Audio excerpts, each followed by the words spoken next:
Hi student, welcome to online class NMPSC। Online class में आपका स्वागत है, अभिनंदन है।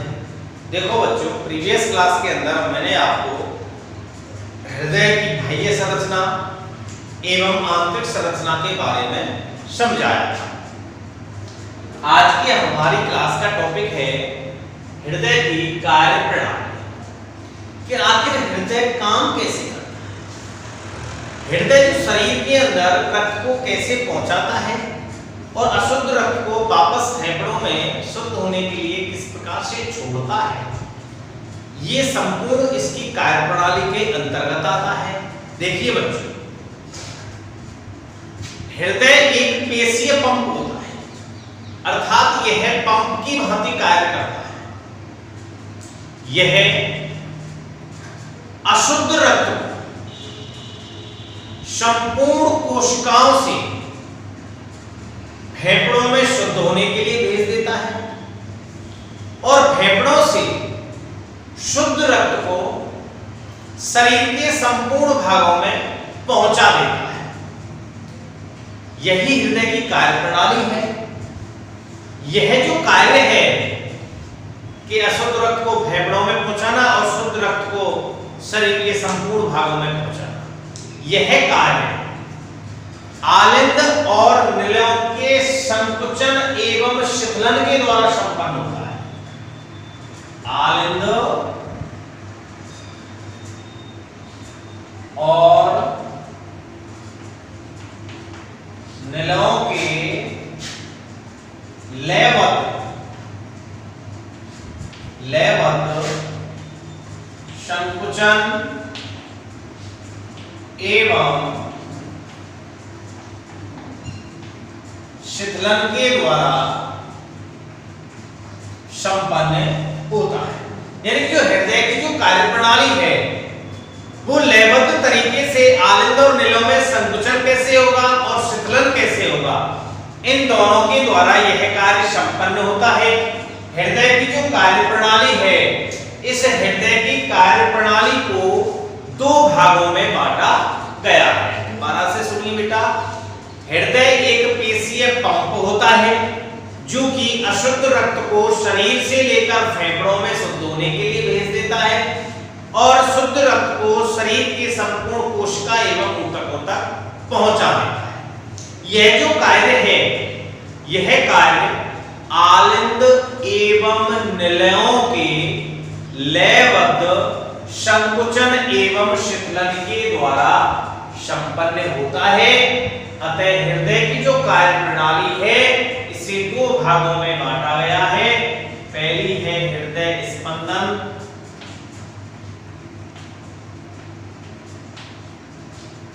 और दूसरी है आपकी हृदय चक्र। ये दो भाग है बेटा। सबसे पहला है हृदय स्पंदन और दूसरा है हृदय चक्र। अब सबसे पहले हृदय स्पंदन की अगर हम बात करें कि हृदय स्पंदन किसे कहते हैं, तो हृदय का लयबद्ध संकुचन हृदय स्पंदन कहलाता है। हृदय का लयबद्ध संकुचन जो है उसे हम हृदय स्पंदन कहते हैं, अर्थात हृदय के लयबद्ध संकुचन को हृदय के लयबद्ध संकुचन को हृदय स्पंदन कहते हैं। हृदय स्पंदन कहते हैं। हृदय के लयबद्ध संकुचन को हृदय स्पंदन कहते हैं। सामान्यतः अगर देखा जाए तो हृदय की जो पेशियां हैं वो संवेदी तंत्रिकाओं के माध्यम से उद्दीप्त होती है। सामान्यतः संवेदी तंत्रिकाओं के माध्यम से हृदय की पेशियां उद्दीप्त होती हैं, लेकिन हृदय की पेशियां स्वतः ही उद्दीप्त होती हैं, इसलिए मानव के हृदय को मायोजेनिक कहते हैं। मानव के अंदर जो हृदय है वो कैसा पाया जाता है, मायोजेनिक। मायोजेनिक का मतलब है पेशीय जनित, पेशीय जनित। हृदय के लयबद्ध संकुचन को हृदय स्पंदन कहते हैं। सामान्यतः संवेदी तंत्रिकाओं के माध्यम से हृदय की पेशियां उद्दीप्त होती हैं, लेकिन हृदय की जो पेशियां हैं वे अपने आप ही स्वतः ही उद्दीप्त होती हैं, इसलिए हृदय को मायोजेनिक कहते हैं। मानव का हृदय मायोजेनिक होता है। अब हृदय की पेशियों को संकुचित होने के लिए या उद्दीप्त होने के लिए एक आवेग की आवश्यकता होती है। किसकी होती है? एक आवेग की आवश्यकता होती है। हृदय की पेशियों को संकुचित होने के लिए या उद्दीप्त होने के लिए एक आवेग की आवश्यकता होती है, और उस आवेग का निर्माण करता है एक चालक तंत्र। यानी कि आवेग उत्पन्न करने के लिए एक विशिष्ट तंत्र पाया जाता है, जिसे हम चालक तंत्र कहते हैं।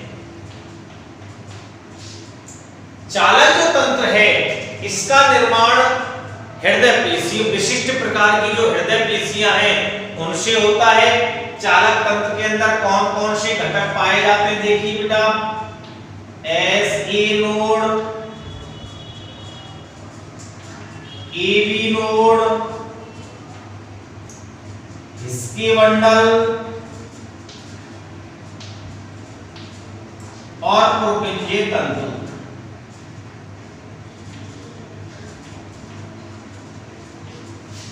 ये चार चालक तंत्र के अंदर घटक पाए जाते हैं। ऐसे नोड हो गया, एबी नोड हो गया, हिस्की बंडल हो गए और पुरकुंजे तंतु हो गया। ठीक है बच्चों, यहां से आगे पढ़ाऊं उससे पहले दोबारा पढ़ लीजिए आप इसको। हृदय एक पेशीय पंप होता है जो अशुद्ध रक्त को शरीर से ग्रहण करके शुद्ध होने के लिए फुफ्फुस से यानी कि फेफड़ों में छोड़ देगा, और फेफड़ों से शुद्ध रक्त को शरीर के संपूर्ण भागों में पहुंचा देता है, जिसे हम हृदय की कार्यप्रणाली कहते हैं। यह कार्य आलिंद और निलयों के लयबद्ध संकुचन और शिथिलन के द्वारा संपन्न होता है। हृदय की कार्यप्रणाली को दो भागों में बांटा गया है, एक है हृदय स्पंदन, दूसरा है हृदय चक्र। हृदय स्पंदन की बात करें तो हृदय के लयबद्ध संकुचन को हृदय स्पंदन कहते हैं। सामान्यतः हृदय की पेशियां संवेदी तंत्रिकाओं के माध्यम से उद्दीप्त होती हैं, लेकिन हृदय की पेशियां स्वतः ही उद्दीप्त हो जाती हैं, इसलिए मानव के हृदय को मायोजेनिक कहते हैं। हृदय की पेशियों को उद्दीप्त होने के लिए या संकुचित होने के लिए एक आवेग की आवश्यकता होती है। उस आवेग को के निर्माण के लिए एक विशिष्ट तंत्र पाया जाता है, जिसे हम चालक तंत्र कहते हैं। चालक तंत्र के अंतर्गत ऐसे नोड यानी कि कोटर आलिंद पर्व संधि, इसको हिंदी में कहते हैं कोटर आलिंद पर्व संधि। एबी नोड को कहेंगे बेटा आलिंद निलय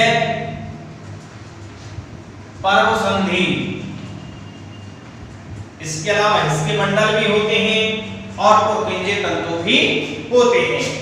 अब सबसे पहला इसके अंदर पढ़ेंगे हम ऐसे नोड एवं आलिंदों में संकुचन।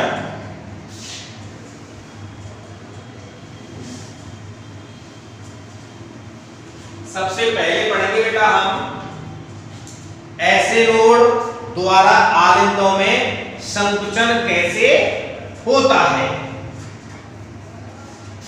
ऐसे नोड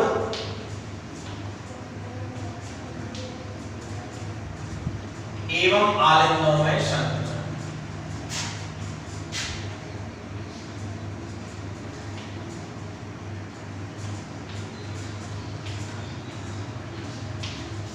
ऐसे नोड एवं आलिंदों में संकुचन। अब सबसे पहली बात यहां आती है कि ऐसे नोड किसे कहते हैं। तो हृदय की संरचना है बेटा, ये बायां आलिंद है, ये दायां आलिंद। तो दायां आलिंद में अग्र महाशिरा, दाएं आलिंद में अग्र महाशिरा के छिद्र के पास, यहां जो छिद्र है इस छिद्र के पास एक चपटी संरचना पाई जाती है जिसे हम ऐसे नोड कहते हैं। दाएं आलिंद में अग्र महाशिरा के छिद्र के पास एक चपटी संरचना पाई जाती है जिसे हम ऐसे नोड कहते हैं। ऐसे नोड का निर्माण विशिष्ट पेशी तंतुओं के द्वारा होता है जिसमें संकुचनशीलता का अभाव होता है। ठीक है बेटा, ऐसे नोड की बात कर रहे हैं। ऐसे नोड तो दाएं आलिंद में अग्र महाशिरा के छिद्र के पास, ध्यान से सुनो, दाएं आलिंद में अग्र महाशिरा के छिद्र के पास एक चपटी संरचना पाई जाती है जिसे हम ऐसे नोड कहते हैं। ऐसे नोड का निर्माण विशिष्ट पेशी तंतुओं से होता है जिनमें संकुचनशीलता का अभाव होता है।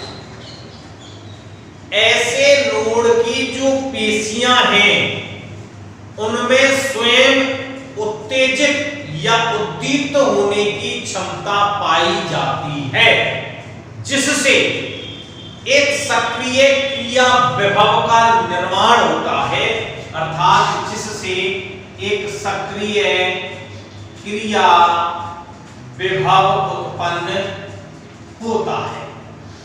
जब ये सक्रिय क्रिया विभव उत्पन्न हो जाएगा तो हृदय ऑटोमेटिक लयबद्ध संकुचन प्रारंभ कर देता है। ऐसे नोड की पेशियों से यह सक्रिय क्रिया विभव आलिंदों की भित्तियों में ट्रांसफर हो जाता है जिससे बायां और दायां दोनों आलिंद एक साथ लयबद्ध रूप से संकुचित हो जाते हैं। समझ में आ गई बेटा?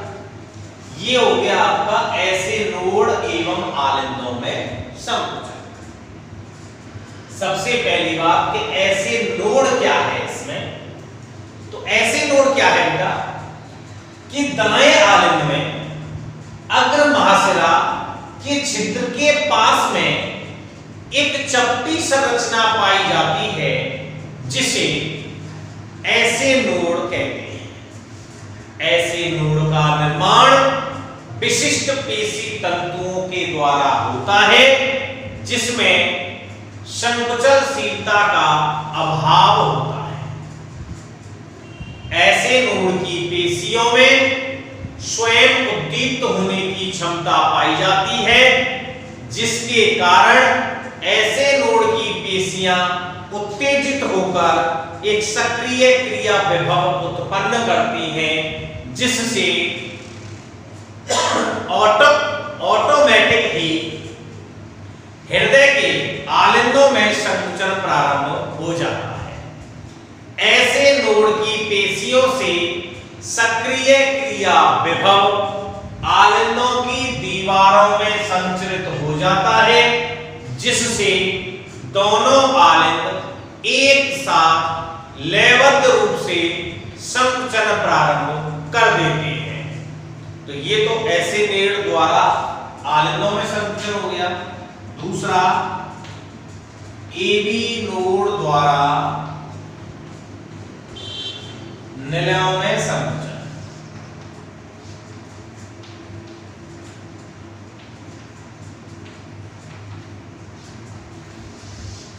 एबी नोड द्वारा निलयों में संकुचन। ऐसे नोड से यह आवेग, यह सक्रिय क्रिया विभव एबी नोड में ट्रांसफर हो जाता है जिससे निलयों में संकुचन उत्पन्न हो जाता है। ऐसे नोड से यह विभव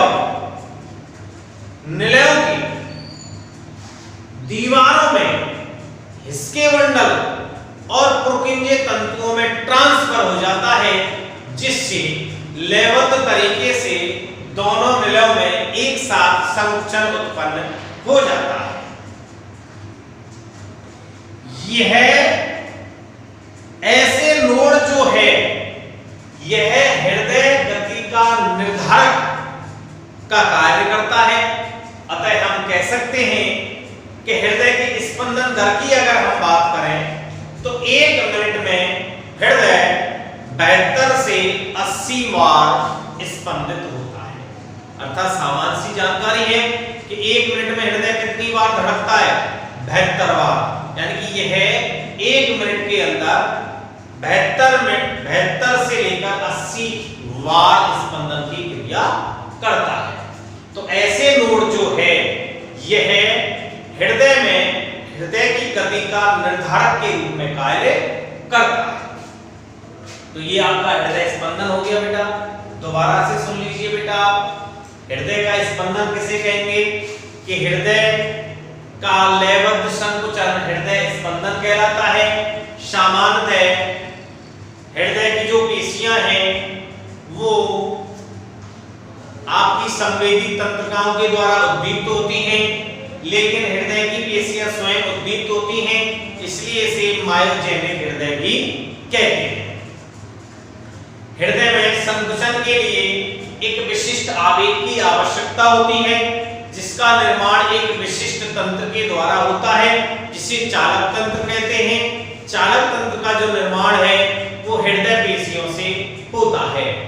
चालक तंत्र के अंतर्गत ऐसे नोड है, एबी नोड है, हिस्के मंडल है, पुरकुंजे तंतु हैं, ये सभी इसके अंतर्गत आते हैं। अब सबसे पहले ऐसे नोड द्वारा आलिंदों में संकुचन।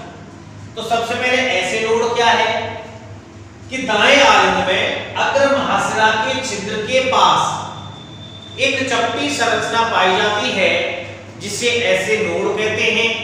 ऐसे नोड का निर्माण हृदय पेशियों से या विशिष्ट पेशी तंतुओं के द्वारा होता है, जिनमें संकुचनशीलता का अभाव होता है। ऐसे नोड की पेशियों में स्वयं उद्दीप्त होने की क्षमता पाई जाती है, जिससे इसकी पेशियां उद्दीप्त होकर सक्रिय क्रिया विभव उत्पन्न करती हैं, जिसके कारण ऑटोमेटिक ही हृदय में लयबद्ध संकुचन प्रारंभ हो जाता है। ऐसे नोड से यह सक्रिय विभव आलिंदों की दीवारों में ट्रांसफर हो जाता है, जिसके कारण दोनों आलिंद एक साथ लयबद्ध रूप से संकुचित होते हैं। ऐसे नोड में जब संकुचन खत्म हो जाता है तो यह विभव एबी नोड में प्रवेश कर जाता है। दूसरा पॉइंट है एबी नोड द्वारा निलयों में संकुचन। आलिंद निलय पर्व संधि द्वारा निलयों में संकुचन। ऐसे नोड में जब संकुचन पूर्ण हो जाता है तो यह विभव एबी नोड में प्रवेश कर जाता है। एबी नोड से यह विभव निलयों की दीवारों में स्थित हिस्के मंडल एवं पुरकुंजे जो तंतु हैं उनमें ट्रांसफर हो जाता है, जिससे निलयों में संकुचन हो जाता है। ऐसे नोड हृदय में हृदय की गति का निर्धारक के रूप में कार्य करता है, अर्थात 1 मिनट में हृदय 72 से 80 बार धड़कता है। दूसरा पॉइंट है आपका हृदय चक्र। पहला था आपका हृदय स्पंदन, दूसरा है आपका हृदय चक्र।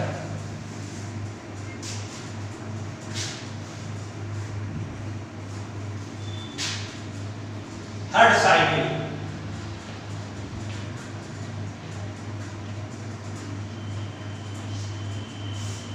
सबसे पहले स्पंदन काय देंगे बेटा के हृदय का लयबद्ध संकुचन हृदय स्पंदन कहलाता है। अब हृदय चक्र किसे कहते हैं? एक स्पंदन के प्रारंभ होने से, ध्यान से सुनना, हृदय चक्र पढ़ रहे हैं। एक स्पंदन के प्रारंभ होने से दूसरे स्पंदन के प्रारंभ होने तक, एक स्पंदन के प्रारंभ होने से दूसरे स्पंदन के प्रारंभ होने तक हृदय के विभिन्न भागों में होने वाले परिवर्तनों को हृदय चक्र कहते हैं। एक स्पंदन के प्रारंभ होने से दूसरे स्पंदन के प्रारंभ होने तक हृदय के विभिन्न भागों में होने वाले परिवर्तनों को हृदय चक्र कहते हैं। एक हृदय चक्र पूर्ण होने में 0.8 सेकंड का समय लगता है। कितना लगता है? 0.8 सेकंड का समय लगता है। आलिंद और निलयों के दाब में परिवर्तन, इनके आकार में परिवर्तन, आलिंद निलयों का रक्त से भरना, खाली होना, ये सभी हृदय में होने वाले परिवर्तन होते। अब सबसे पहले है हृदय जो चक्र है ये दो भागों में बटा हुआ होता है, अनुशीतलन और संकुचन। अनुशीतलन पहला,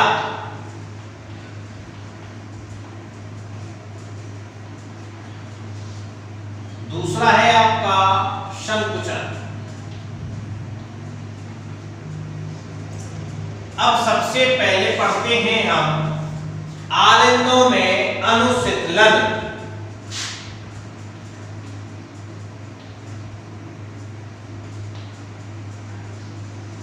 आलिंदों में अनुशीतलन।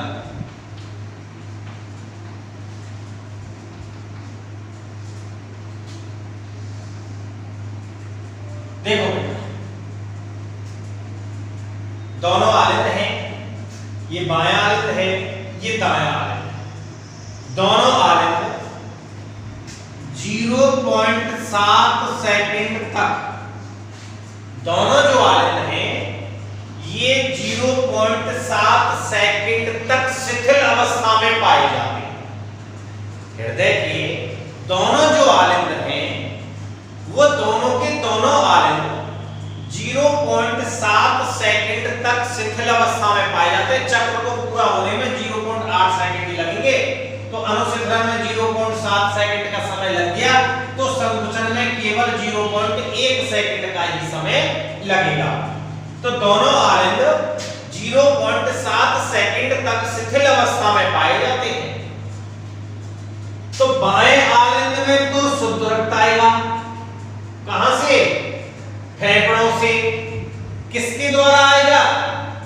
फुफ्फुस शिराओं के माध्यम से। किसके द्वारा? फुफ्फुस शिराओं के माध्यम से फेफड़ों में से शुद्ध रक्त बाएं आलिंद में आ जाता है, और धमनियों के द्वारा शरीर से अशुद्ध रक्त दाएं आलिंद में आ जाता है। कब? जब ये अनुशीतलन, जब ये शिथिल अवस्था में है, तो शुद्ध रक्त तो बाएं आलिंद में आ गया और अशुद्ध रक्त दाएं आलिंद में आ गया। ये तो महाशिराओं के द्वारा आया, ये महाधमनियों के द्वारा आया। अब शिथिल अवस्था में रक्त बढ़ता जाएगा, बढ़ता जाएगा, बढ़ता जाएगा। ये जो कपाट है वो कपाट रहेंगे बंद। जो कपाट है वो कैसे रहेंगे? बंद रहेंगे। तो जैसे जैसे इनमें रक्त बढ़ता जाएगा, बढ़ता जाएगा, बढ़ता जाएगा, दाब बढ़ेगा।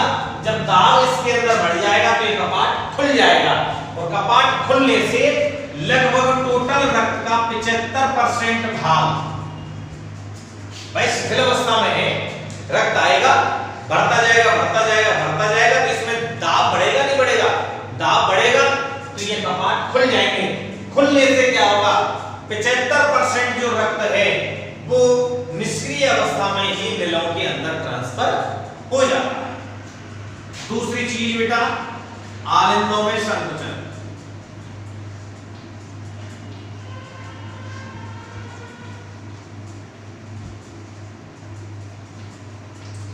आलिंदों में संकुचन। जब यहां आलिंदों में संकुचन होगा तो आलिंदों का जैसे ही शिथिलन समाप्त हो जाएगा वैसे ही निलयों के अंदर संकुचन प्रारंभ हो जाएगा, और जब संकुचन प्रारंभ हो जाएगा तो इसे हम आलिंद संकुचन या आलिंद प्रकुंचन के नाम से जानते हैं। इसके फलस्वरूप 25% जो रक्त है वो इनके अंदर आकर भर जाता है। इसमें 0.1 सेकंड का समय लगता है। अब निलयों में आ गया सब रक्त, यहां से इसको संपूर्ण रक्त के अंदर, संपूर्ण शरीर के अंदर भेज दिया जाएगा। तो ये एक चक्र पूरा हो गया। कितना समय लगेगा? 0.8 से सेकंड। ये आलिंदों में अनुशीतलन हुआ और आलिंदों में क्या हो गया? संकुचन भी हो गया। अब होगा साहब निलयों का संकुचन। इसके बाद यहां तक समझ में आ गया बेटा आपके? आलिंदों में अनुशीतलन की बात कर रहे हैं हम, तो दोनों आलिंद जो है बाएं और दाएं, ये 0.7 सेकंड तक शिथिल अवस्था में होंगे। तो बाएं आलिंद में तो फेफड़ों से शुद्ध रक्त मासेराओं के द्वारा और शरीर से अशुद्ध रक्त दाएं आलिंद में महाधमनी के द्वारा आ जाएगा। प्रारंभिक अवस्था में कपाट बंद है, लेकिन जैसे जैसे रक्त आएगा दाब बढ़ेगा, कपाट खुल जाएंगे, जिससे 75% रक्त सीधे निलयों के अंदर ट्रांसफर हो जाएगा। दूसरा है आलिंदों में संकुचन। तो आलिंदों में शीतलन के समाप्त होते ही निलयों में संकुचन प्रारंभ, आलिंदों में संकुचन प्रारंभ हो जाता है, जिसे आलिंद संकुचन या प्रकुंचन कहते हैं, जिसके फलस्वरूप 25% जो रक्त शेष रहा वो निलयों के अंदर आ जाता है। इसमें 0.1 सेकंड का समय लगता है। इसके बाद बेटा निलयों में संकुचन, इसमें भी 0.8 का ही है। निलयों में संकुचन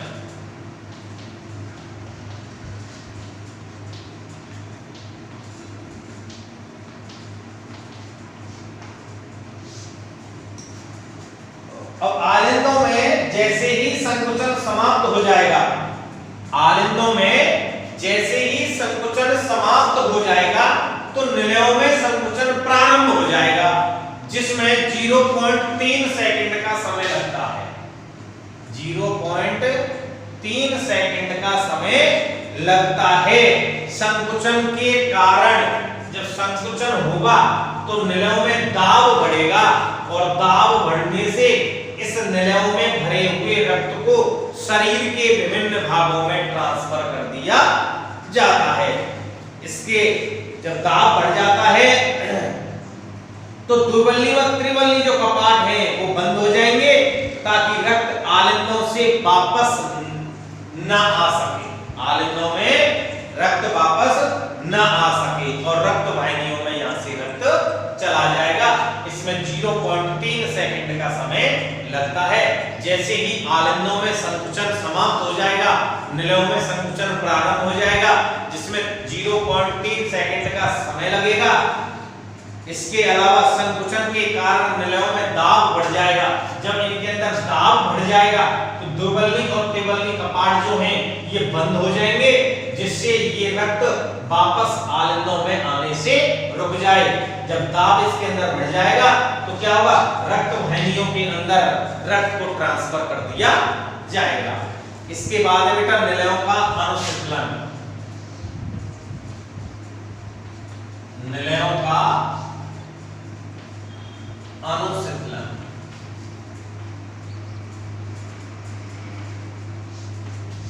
इसमें 0.5 सेकंड का समय लगेगा। 0.5 सेकंड का समय लगता है। निलयों में संकुचन के बाद अनुशीतलन की क्रिया होती है। जब निलयों में संकुचन बंद हो जाएगा तो निलयों में अनुशीतलन की क्रिया प्रारंभ हो जाएगी, जिसके कारण निलयों में दाब कम हो जाएगा। संकुचन में दाब ज्यादा रहेगा, अनुशीतलन में क्या हो जाएगा?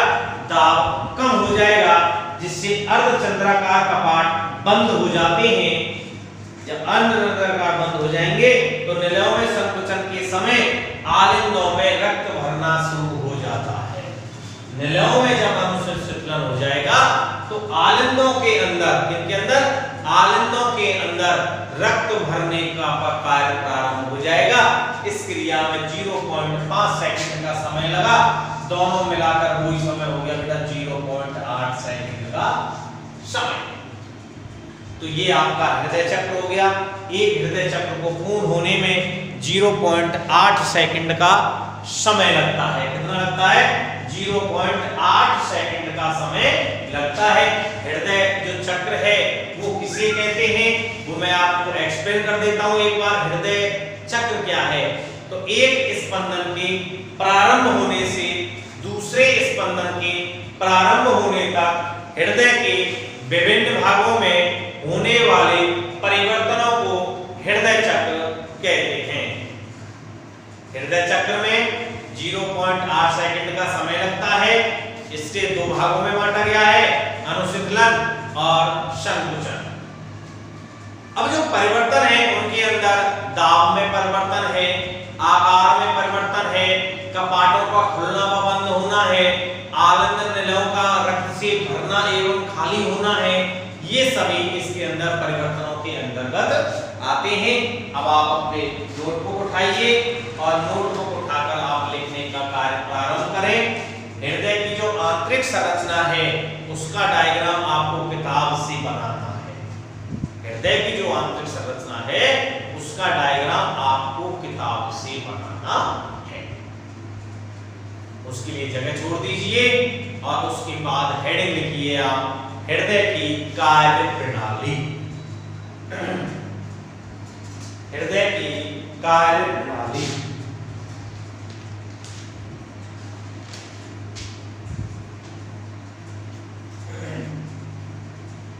हृदय की कार्य प्रणाली। मानव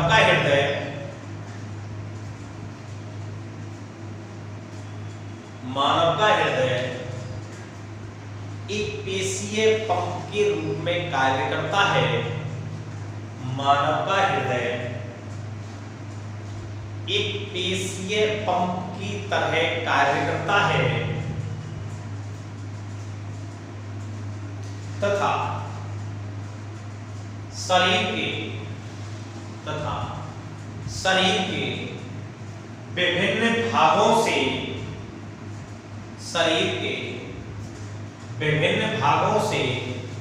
आने वाले अशुद्ध रक्त को अशुद्ध मतलब कार्बन डाइऑक्साइड युक्त हृदय, अशुद्ध रक्त को फेफड़ों द्वारा शुद्ध करके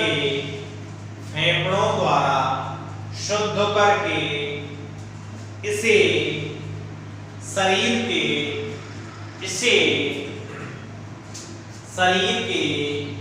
विभिन्न भागों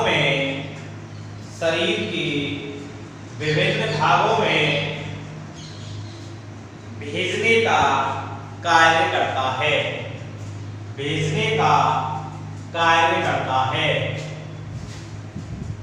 यह कार्य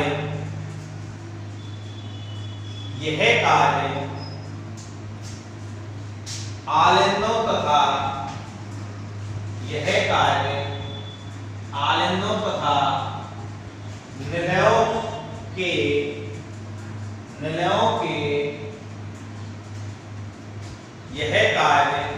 आलिंदों एवं निलयों के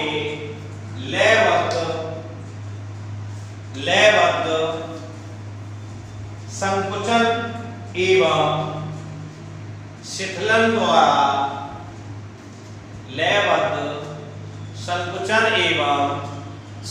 द्वारा संपन्न होता है।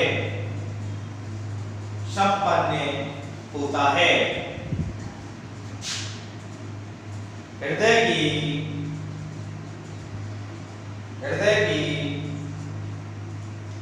कार्य प्रणाली को दो भागों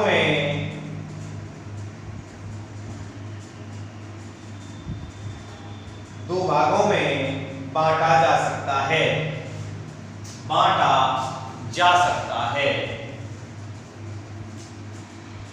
इसमें नंबर 1 ऐड लिख दिया, हृदय स्पंदन।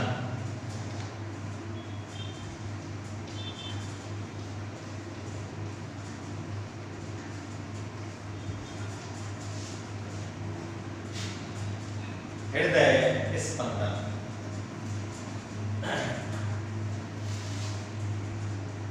हृदय के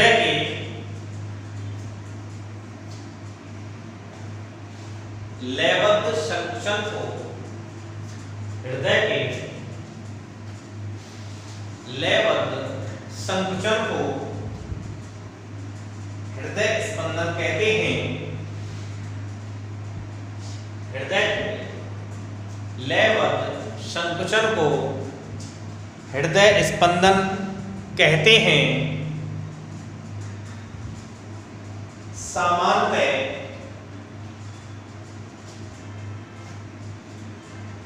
सामान्यतः संवेदी तंत्रिकाओं के माध्यम से,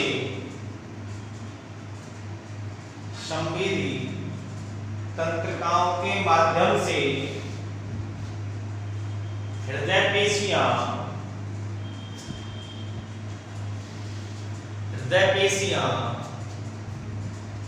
उद्दीप्त होती हैं।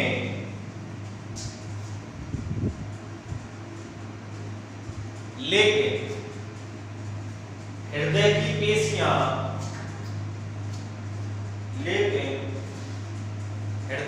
पेशियां स्वयं के उद्दीपनों द्वारा उद्दीप्त होती हैं। स्वयं के उद्दीपनों द्वारा उद्दीप्त होती हैं।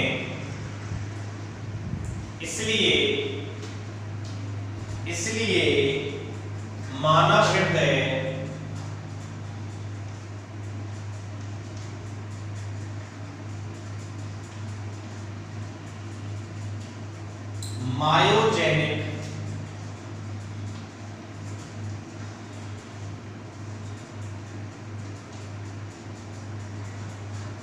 मायोजेनिक कहलाता है।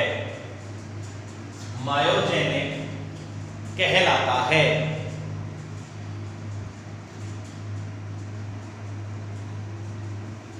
मायोजेनिक कहलाता है।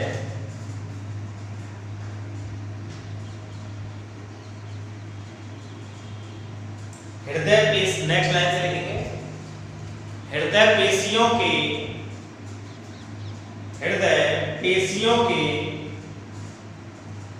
लयबद्ध संकुचन के लिए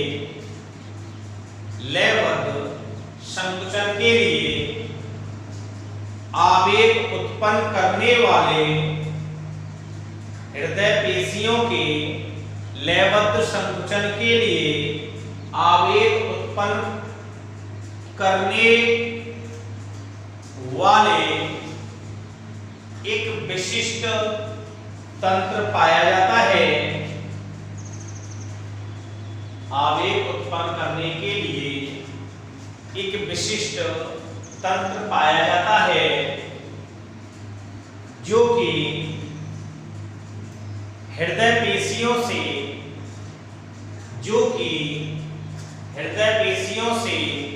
बना होता है।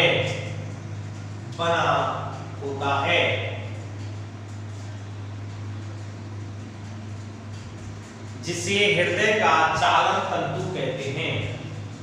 जिसे हृदय का चालन तंतु, पुस्तक में चालक तंत्र कहते हैं। चालक तंत्र कहते हैं।